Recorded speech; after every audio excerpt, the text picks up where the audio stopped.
Tumulong ka naman dito. Lagi ka na lang nagsisilpon, hindi ka man lang tumulong maglaba. Ako pa yung galing sa trabaho. Pagdating ko galing sa trabaho, ako pa yung maglalaba dito. Hindi ka nga naglalaba eh. Ako na lang laging gumagawa dito sa loob ng bahay. Nung niligawan mo ako, ang sabi mo, pag naasawa mo ako, hindi mo ako patatrabuhin. Tapos ngayon, palalabahin mo ako.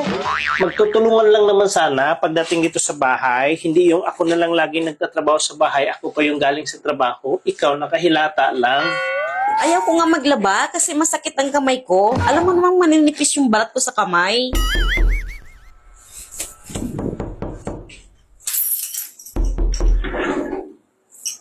Sino yan, Han? Si Mamahan,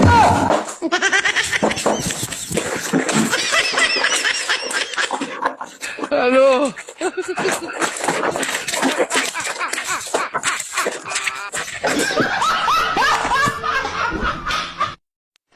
Ha? Nasaan si Mama? Han, binaba na niya. Anong binaba? Papasukin mo si Mama. Hindi, tumawag lang si Mama sa phone. Katok kasi sa pinto yung ringing tone ko.